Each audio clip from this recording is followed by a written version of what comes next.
Hey guys, I am playing Blind Hawk, a Grandmaster in the 5-minute pool on ICC. And we're getting a Queen's Gambit accepted. I'm going to play Knight F3 against Mr. Blind Hawk. Yeah, let's take. And I'll go with Bishop B3, one of the main moves. It's castle. I think I'm supposed to go Queen E2 in this position, or is it Knight C3 first? Let's play Knight C3 first. Who is Blind Hawk? Anonymous Grandmaster. Queen E2. So if he takes on D4, I'm going to play Rook D1 now, is the point. Okay, he just castles. Rook D1. Do I take on C5? I could take on C5 and then play E4. That seems simple. Let's do that. The Queen's Gambit accepted is an underrated opening, in my opinion. Not many people play it for black. Seems like it's kind of like a fleeting opening in a lot of players' repertoires. They'll be playing it for a little while, looks pretty good, and then they abruptly just stop using it.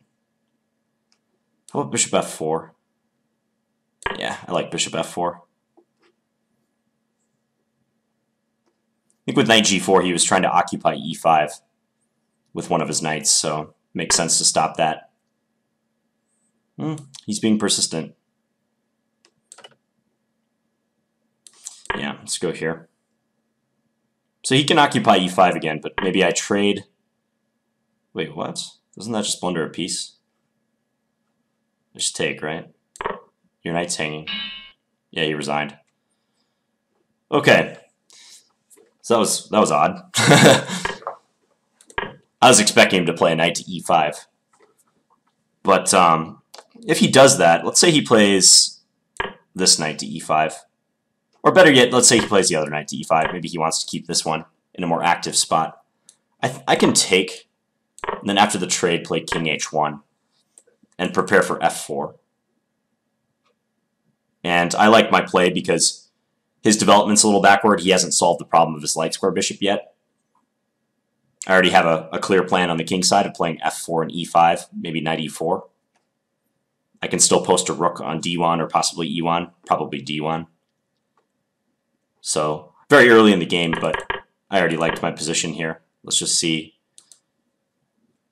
Yeah, it's a nice one for white. Knight G4.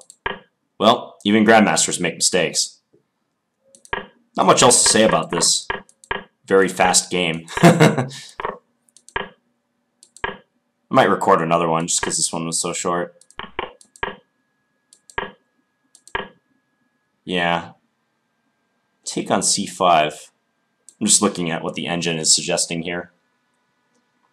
I generally don't take on C5 in the Queen's Gambit accepted unless my queen is already posted on E2 and I know I can get E4 on the next move after I take. So essentially, unless I know I can get what happened in the game, basically. Take, E4. Maybe he should have just played E5. I think that's his best course of action. Try to liberate his light square bishop. Ideally, he would play bishop G4 and then jump his knight into D4. Okay. Well, quickie game, 14 moves. And yeah, I think I'm going to play another one. So I'll be posting this next game the same day. Win, lose, or draw. So, all right. Thanks for tuning in, guys. Talk to you later.